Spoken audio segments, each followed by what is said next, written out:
विटा न्यायालयात कार्यरत असलेल्या वकील विशाल कुंभार यांना विटा पोलिसांकडून झालेल्या अमानुष मारहाणीच्या निषेधार्थ सांगली जिल्हा बार असोसिएशनने आज पोलीस अधीक्षक संदीप घुगे यांच्याकडे निवेदन सादर केले।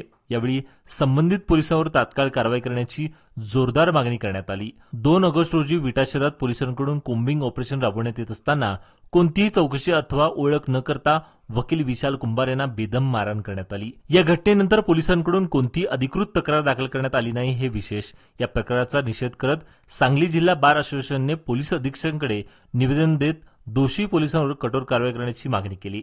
निवेदनासोबत मारहाणीचे व्हिडिओ पुरावे देखील सादर करण्यात आले असून या आंदोलनात जिल्हा सरकारी वकील प्रमोद भोकरे, ज्येष्ठ वकील श्रीकांत जाधव, गिरीश तपकिरी यांच्यासह जिल्ह्यातील शेकडो वकील मोठ्या संख्येने सहभागी झाले होते।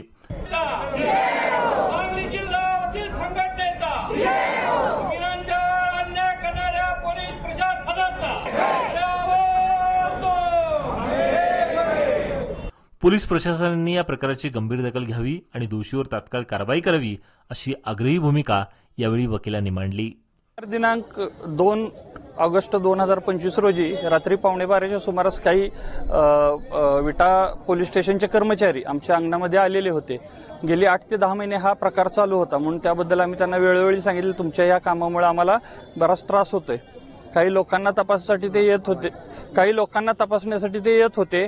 ते लोक त्याबद्दल ते जो काय आम्हाला त्रास होता तो अनेक वेळा आम्ही त्यांना सांगितलेलं होतं की ह्या पद्धतीने करू नका, जे काय तुमचं काम आहे, जे सेल्फी काढायचे ते रात्रीचे शांतपणे काढून जात जावा, त्यामुळे आम्हाला डिस्टर्ब होतं। याचा राग मनात धरून काही जे PSI आणि 2 PSI आणि 8 कर्मचारी यांनी जबरदस्तीने मला घरात घुसून ओढत बाहेर नेलं, फरफटत नेलं, गाडीमध्ये घातल्यानंतर माझं नरडं दाबून माझ्या तोंडात काहीतरी कोंबण्याचा प्रयत्न केला। तिथून मला पोलीस स्टेशनमध्ये नेऊन 2 तास बसवून ठेवलं। 2 तास बसवल्यानंतर एकतर तुमच्या मोबाईलचा पासवर्ड द्या आणि तुमच्या घराचा CCTVचा DVR आम्हाला द्या, नाहीतर आम्ही तुमच्यावर विनयभंगाचा आणि अॅट्रॉसिटीचा गुन्हा दाखल करतो अशी मला धमकी दिली।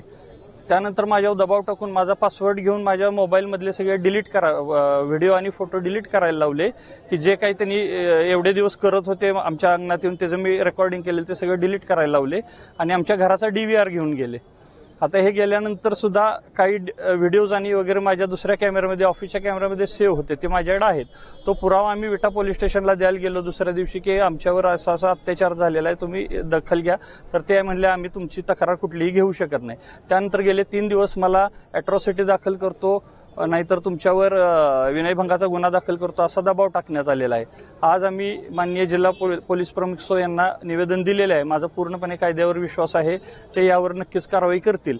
जर कारवाई झाली नाही तरी सुद्धा आमचं बार संघटना पूर्ण महाराष्ट्राची माझ्या मागे उभे आहे आणि ते जे काही सल्ला देतील त्याप्रमाणे पुढील कारवाई माझी चालू राहणार आहे।